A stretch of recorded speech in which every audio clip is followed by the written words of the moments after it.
Hey, this is Adam, your host here at the Wabi-sabi podcast, a show that ponders about life through the lens of imperfection and impermanence. Just a quick reminder to let listeners know that this show covers a wide range of topics from one interview to the next, whether it's music to technology or humanism, work, food, family, money, and a lot more. One more thing, you'll be hearing sounds that pertain to Gong Fucha, aka the ritualized Chinese method of tea preparation marked by time, effort, and reverence. Today I had my first caller interview in Brooklyn with Joseph Cohen, founder of Universe, which is an iOS app bringing the joy of building, hosting, launching, and updating a website all to your iPhone or iPad. We spoke about technology, tea, ikebana, which is the Japanese art of floral design, and the virtues of self-awareness. I've personally been on Universe for almost 2 years, and it's absolutely fucking brilliant, thoughtful, and powerful. I highly encourage that listeners who are inspired upon our discussion, head to the App Store and explore what it has to offer. I'm not an ambassador for Universe, nor is this a paid sponsorship. I'm just a personal fan of people utilizing technology that's insightful, that inspires mindful play and authentic self-expression. Oh, and please take a moment to leave a review for the show if you're feeling it. Thanks. So you're my first long distance, like phone call interview, which is really cool for me. Unfortunately, I wish we could be having tea together, but there's always next time. I've been getting, I feel like I'm an amateur, but I've been getting a bit more into tea. I was recently over Christmas, I was in El Paso and in Texas, and I went to a grocery store there. It was like a Mexican grocery store, and they had, I drink a lot of non-caffeinated tea because I drink it later in the day. Yep. And they had like this beautiful chamomile, like with the flowers and everything. And I was buying these little packages, and then I saw that they had like a several pound bag. And I was like, you know what? I'm going to buy this. It was like $8 for this giant bag. And it's just incredible. Like a 2-pound bag of chamomile. Yeah, it's like a 2-pound bag of dried daisies. And I brought it on the plane. It was kind of funny. Yay. Contraband is the best on a plane. Yeah. Exactly. So you say you predominantly drink like herbal tea or something that's herbal. I like drinking. So I'm a big coffee person. And tea, though, for me is what I drink when I don't want to be caffeinated. Right.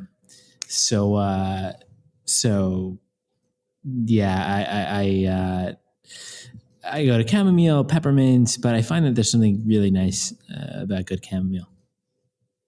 Sure.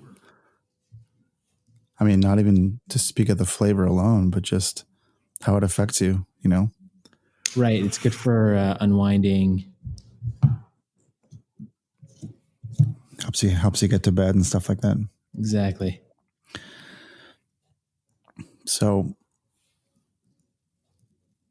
yeah, I was really interested to speak with you, even in this container, because of how I personally feel empowered and impacted by the tool that you've put out into the world. Would you even call it a tool, really? Yeah, I think Universe is definitely a tool. It's also a place. It's also an idea. It's all of that. Yeah, it's starting to feel a lot more like a place, which is exciting. Yeah, it's, for us, the internet is busy right now. There's a lot that's inundating us. We're not actively looking for new places. We think there should be some new places that are more inspired and more well designed and reflect our own interests. And so we think there's a really exciting opportunity to craft an environment like that. But we think the way that you get started is by providing value as a tool. And then as people use that tool, you're like, oh, well, actually, there's a bunch of really interesting people here doing some pretty amazing things, and we should interact with each other and hang out here.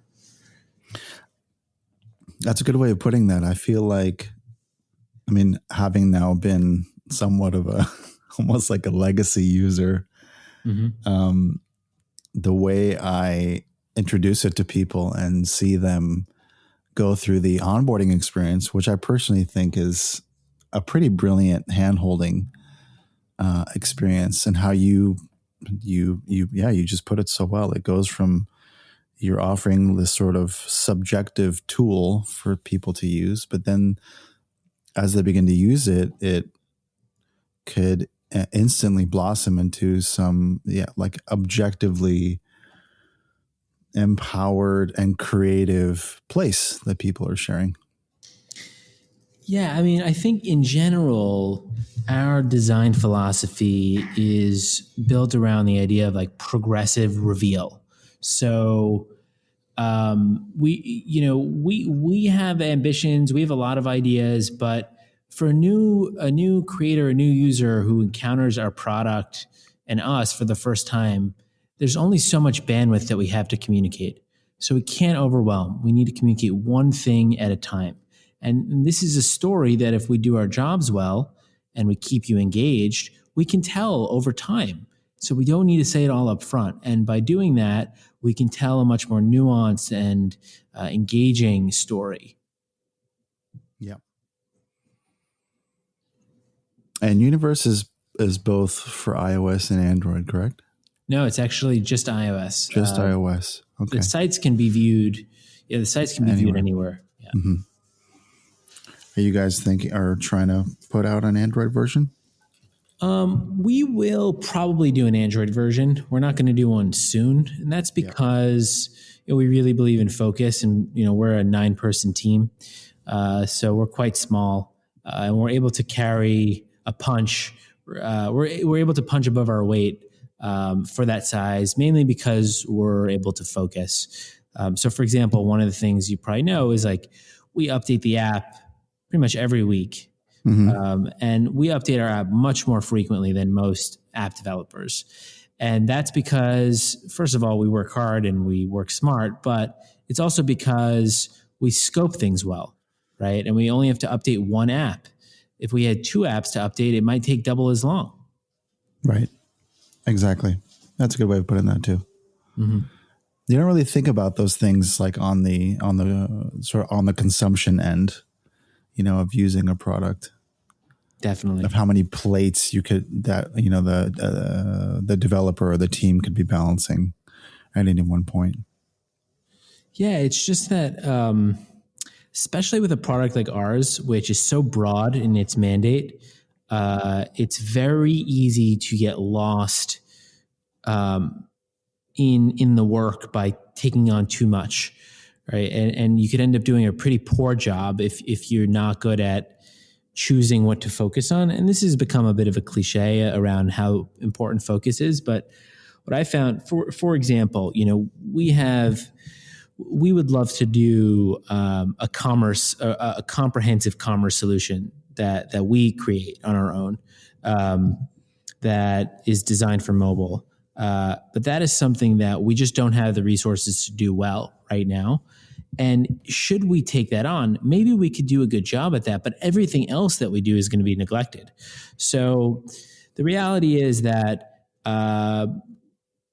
like any individual, companies have limited, they can only do so many things really well. And, we want to do what we do extraordinarily well. We want to do it better than anyone else. And to do that, it's about scoping and prioritizing and fixing our gaze on something that is that we are set up for success with. Yeah, it's really fascinating for someone like in with my background, because I'm not particularly tech oriented in terms of understanding or sort of grasping the power of creation. In terms of like developing or programming, I have a design background, and I'm mostly an autodidact, designer or artist, but using Universe over the last almost 2 years now, I feel like it's been at least a year and a half. Mm-hmm. For me, it sits in this lineage of apps that I've used for the last, I'd say 6 years, maybe 5-6 years, that are like unbelievably inspiring and have such an intuitive UI that it kind of goes to that kind of cliche thing of, I don't know who said the quote, but something along the lines of like, brilliant design is like invisible. You don't even notice that it's been designed as such. And Totally. I mean, you guys really take the cake, in my opinion. I mean, not to fan you guys. I mean, you guys have, I don't know. That's another thing is like, as a personal fan, it's like, do you guys get a lot of admiration, or like, how do you feel that kind of stuff? Well, first off, thanks. That means a lot to me and to us. We inject a lot of soul into what we build, and I'm convinced that comes through. And we have a product that we do have. We don't just have users, we don't just have creators or customers, we have fans, which is awesome, and that's like the biggest testament to quality work, right? Like quality work attracts fans. So, and that kind of admiration. So, I mean, we are so thankful for that.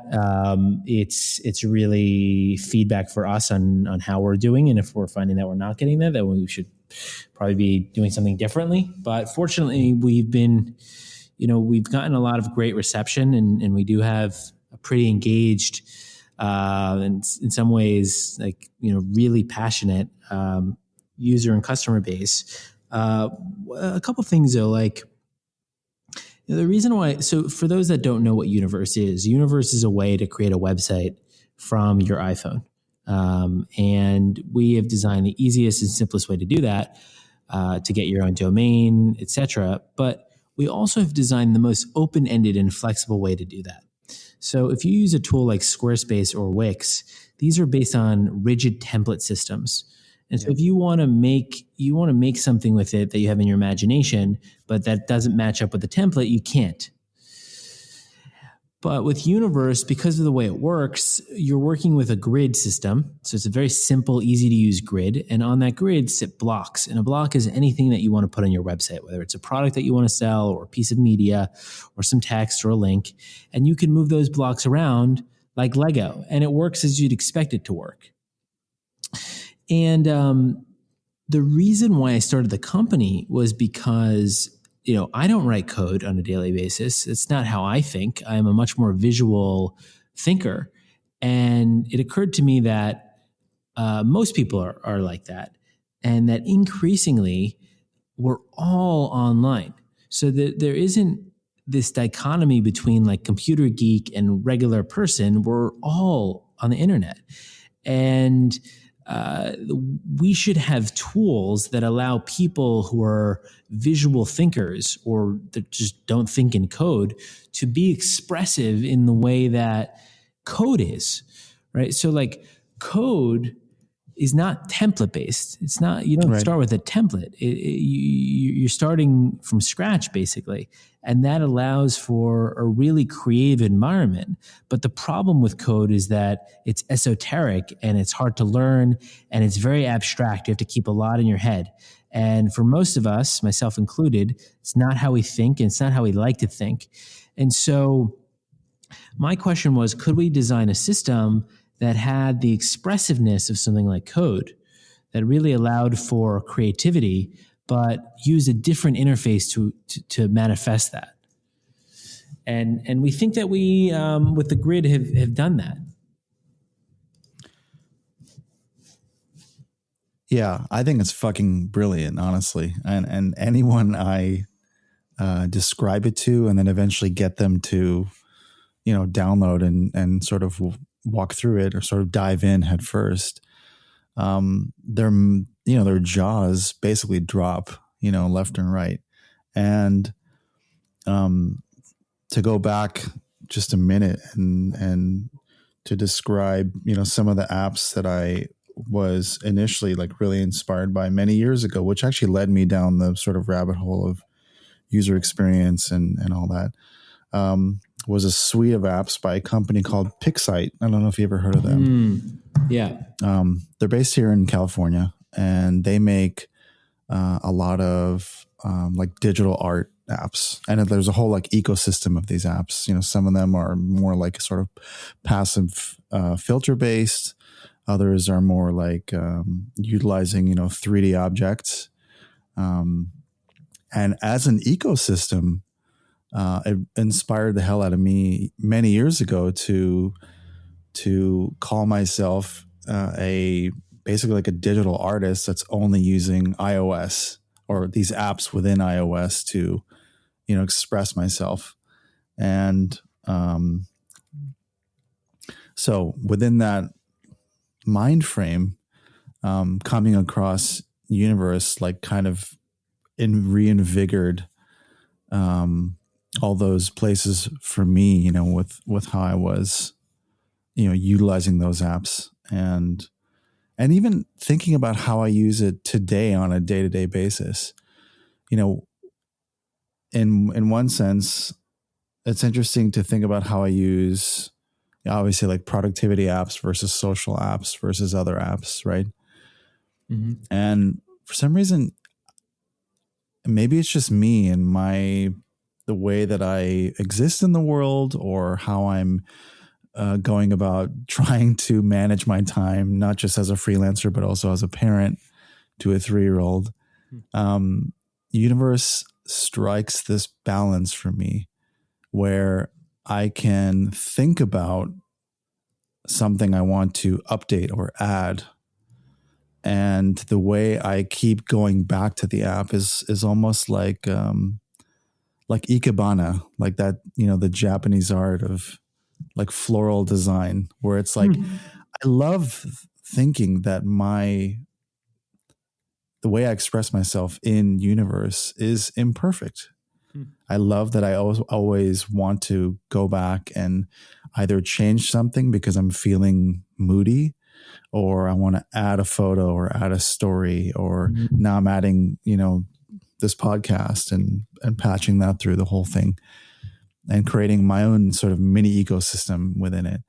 But I don't sort of obsess over like the way I would sort of surf through, let's say, Instagram or something. If I'm looking for inspiration or looking for, I don't know, whatever the weird subconscious, Alice in Wonderland wormholes you go through when you sort of lose time within Instagram. But yeah, Go ahead. I just feel like it's funny. I'm like trying to, on the one hand, I'm trying to be really respectful of time, and I didn't have like a sort of a set of questions going into this call. I really wanted to, on the one hand, talk about the product and hear you, sing its praises and really speak to, how it's used and why it exists. And I'd love to ask more questions about it, but I kind of want to go in this direction of the way that I feel like having not spoken to you before, but speaking to you now and feeling like there's a way in which I feel like I relate to you visually, and kind of like where minimalism meets, symmetry or asymmetry. I feel like visually, I relate to you in many senses, and I'm curious. Where's your background with that? Do you have a visual design background? Yeah, I mean, so first off, by the way, I love this ikebana. I wasn't familiar with this idea, Okay. but this approach of like, you know, making a thing better and working on a thing over time, evolving that thing, that's like a core idea of ours and of mine. And I think, you know, we're doing that to ourselves constantly, right? We're constantly, you know, refining and iterating and evolving who we are as we experience life. And we believe that our presence on the internet should reflect that, and that it should allow us to be imperfect in different ways on different days. And so yeah, and we feel like the internet right now, especially with Instagram, which is great in certain ways, it doesn't really allow for that kind of freedom and flexibility. So that's very much a part of our philosophy. And then to your question about visual design and things like that, it's always been an inclination of mine.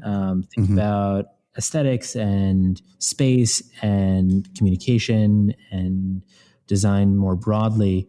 I actually went to school I went to the University of Pennsylvania for business at Wharton. But while I was there, I realized that I didn't love most of the business classes, but that I liked a lot of the design classes. And so I started taking classes on typography and graphic design and web design, things like that, and just I loved that and loved using that part of my brain, thinking about space, thinking about how you can manipulate space to accomplish goals. And the universe interface, which is based on a grid, is really rooted in my sort of graphic design background. Because, you know, basically the challenge was, how do we make something that is open-ended, that you can really make anything with, but that at the same time is accessible and not intimidating? Because if you were to go use something like Illustrator for the first time as a non-designer, Adobe Illustrator, it's very intimidating because you can choose anywhere on a canvas. Even as a designer. Yeah, exactly. And so, you know, what we often do as designers is whenever we're working on some new project, we'll impose a grid on that space. And that's a process that actually all kinds of designers do, not just graphic, but like an architect does a similar thing. When they're working on a new building, they don't start from nothing. They impose a grid, some framework in which they can think about what they're building. And so they don't have to decide amongst a million or millions of different possibilities, but they've reduced the decision space. So they're choosing this and not that, as opposed to this among a million different other options. And in doing that, and basically, you know, one way of thinking about it is that, you know, your phone screen is made up of millions of pixels that are arranged in a grid. And so that is a grid. It's just such a fine grid that we can't see the grid with our naked eye. But what we've in effect done is we've supersized the grid. We've actually lowered the resolution of the grid by several orders of magnitude, such that, you know, it's 3 columns by 6 rows. And in doing that, you're making it very easy to get started and make a decision. Yeah, so that's a little bit about me and how I think about this. That's this kind of stuff. I mean, my passion is in design and in thinking about how you can really solving. I mean, what I really like to think about is how can we take very powerful ideas that are inaccessible to most people and make them accessible in a fun way that doesn't feel like work. Yeah. Is there any way in which you know, I guess going into your second or third year with Universe? Mm-hmm. It's just about 2 years. Yeah. Just about 2 years. Is there any sort of, not insight, but is there any kind of like a a new mission that you're taking on as you move forward? I would say that the mission is the same as it's been from the beginning, which is to empower everybody to build the internet. But it's what we have learned in the past 2 years has validated our original thesis, which is that if you build empowering tools, what people create with it and who creates with it will be different. And they'll build things that are inspiring and surprising in ways that you couldn't have predicted. And that has manifested itself in an incredibly inspiring way. So like this conversation, for example, and you and what you do with your site and what you do with your craft and your story about finding power through these tools on iOS devices, that was like a hunch that we had, and it's borne out in reality, which is incredibly cool. Another example, a site that I came across today, it's fearthefunk.net. It's an 18-year-old musician in Chicago, I believe. And he is so talented, this guy. He makes music, he makes clothing, he makes paintings. And his site, he doesn't even have a proper computer. He's just using his phone, like an iPhone 6. And his site is a place for him to show his work, but also start a business. And I never could have imagined that what he has created, but also his profile. It's a new generation of people. And, I would say if there's anything, we've gained conviction in that hunch, but there is a new internet being built, and it's incredibly exciting. It's built by every kind of person with every kind of creative interest that breaks all of the assumptions that we've had about who can do this stuff. And that's a weirder, it's a more interesting, it's a more powerful internet. And, we want to catalyze that. We want to usher in a new web that, that reflects the diversity of the people who build it. Yeah, well said. Yeah.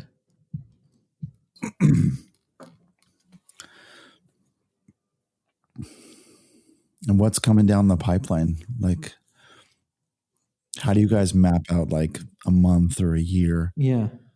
So we actually, unusually, we have general directions, but we don't plan out a year's worth of work. We don't plan out 6 months worth of work. We don't even plan out 3 months worth of work. We work in very tight loops. And so we basically work in 1 week sprints. Cool.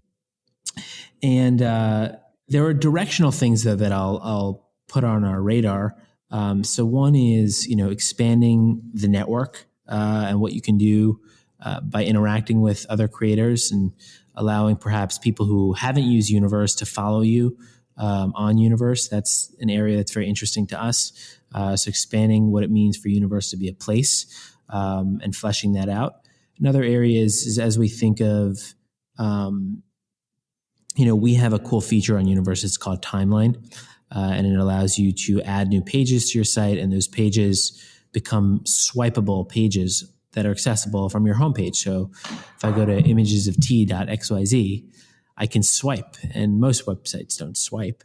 So that's a really cool format, and we have a lot more in store in that direction, allowing you to do more things with that concept.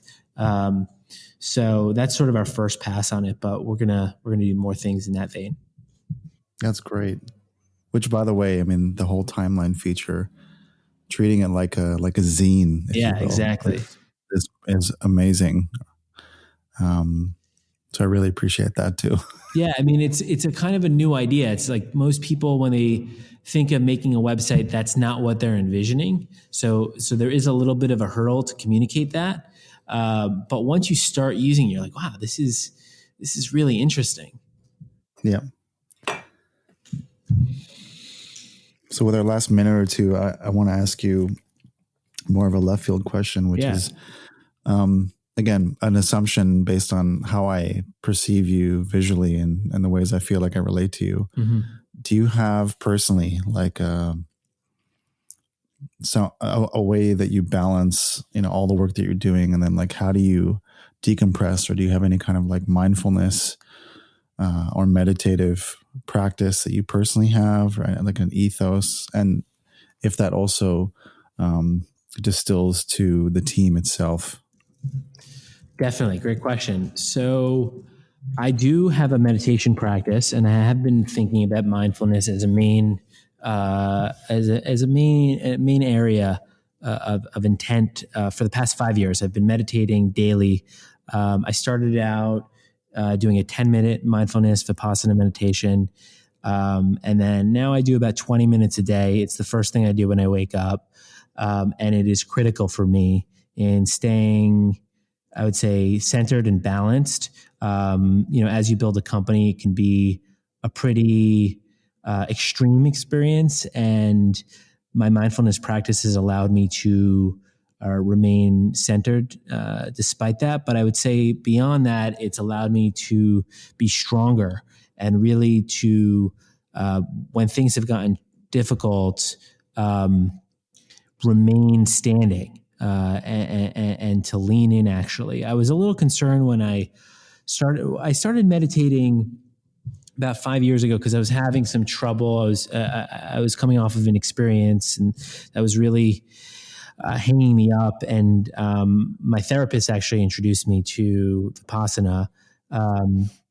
And it was so hard. It was so hard to do for me. Just 10 minutes sitting still was really difficult. But I stuck with it, and it's gotten much easier. It's also become something I look forward to doing. It's funny.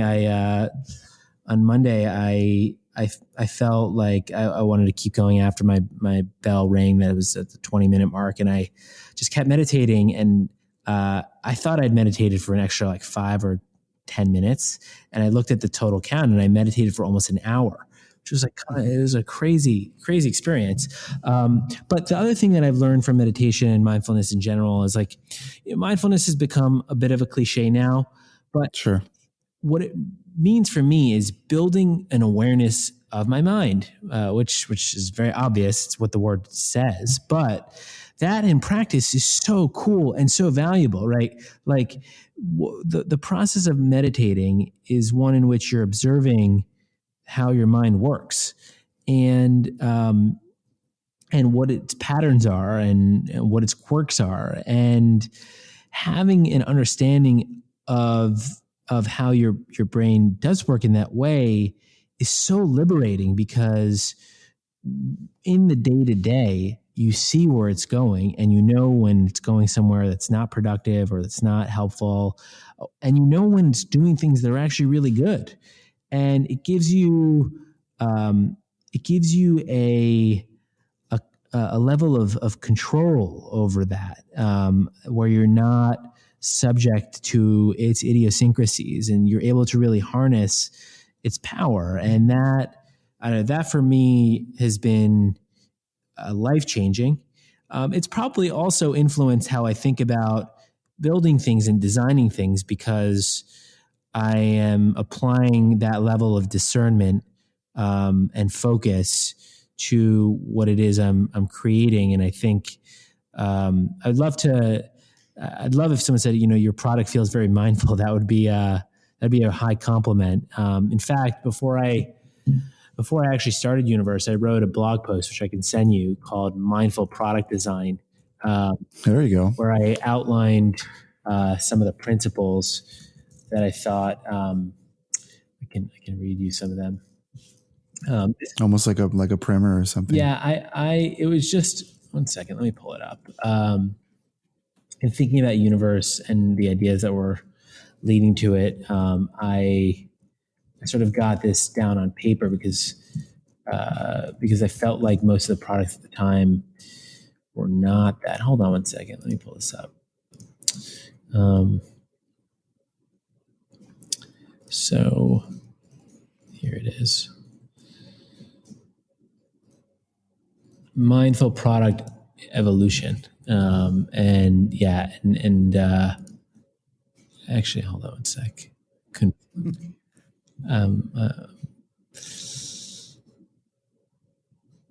Okay, so it's called Principles for Better Software, and I talked about how, this was 5 years ago, but the push notifications and the overwhelmingness. I mean, if you go to Facebook.com on a computer, that page is it's the opposite of mindful. And Yep.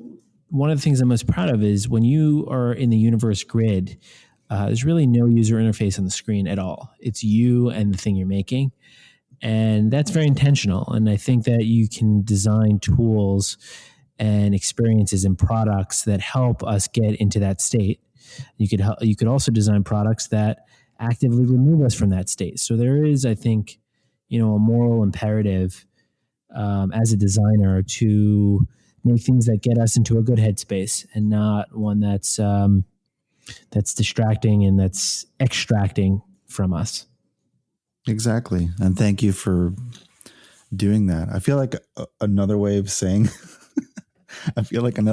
this is to speak to the cliche of mindfulness and how it's kind of being bastardized everywhere these days is let's just bring up self-awareness and sort of push it up against mindfulness and see if there's a balance there. I think that is the key, at least to try and instill a dash of ethics into what people are actually designing. Totally. So thank you. Yeah. And one thing I'd say is we're at the beginning here. This is this is going to unfold, and there's a lot of negative stuff in the news these days, and I think the attitudes about technology are pretty dark. And I am quite optimistic. I think that we're in a moment that there's a lot of rough stuff, but there's so much possibility and potential. There's more potential than there's ever been. I can make an app with 2 people or with 9 people and distribute this thing that has all this power and all of these ideas built into it to anybody on the planet. And they can access it just by downloading it. And it's not like they're just watching a movie or something. They're actually interacting with a tool, and they can tell their own story with it. And that's really powerful. And I think that we're in the early innings of that story. Yeah. And I think if anyone is doing that should feel the immense responsibility over how, what they're creating may be affecting other people. Exactly. And I think, man, I wish we can keep talking, but I'm gonna leave it at that because it's good for a follow-up conversation. Definitely. Absolutely. Because I have to go pick up my daughter from preschool. But I really appreciate the time, and I will. I'd recommend if you're interested in checking out a tea house, maybe even for like a meeting place, and you happen to be on the Upper West Side. Yeah. I personally haven't been there yet, but based on how I perceive them, like especially through the prism of Instagram, I'd love to go there. It's called Floating Mountain. It's on 72nd Street. That's if you're on the Upper West Side. If you're in Williamsburg, Yeah. you should absolutely go check out Puer Brooklyn. Huh. Wait, this is wonderful. First of all, I live in Williamsburg, and I've been looking for a good tea house. So Puer Brooklyn. Puer Brooklyn. It's fucking phenomenal. Really? I'm not going to say anything. You just need to go experience it. And you'll find that there's several ways to interface with the shop itself. Is it new? I think you'll love it. I think it's been around for 4 years. I'll check it out. Yeah. I only finally stumbled in last summer when we were hanging out in New York for about 2 weeks.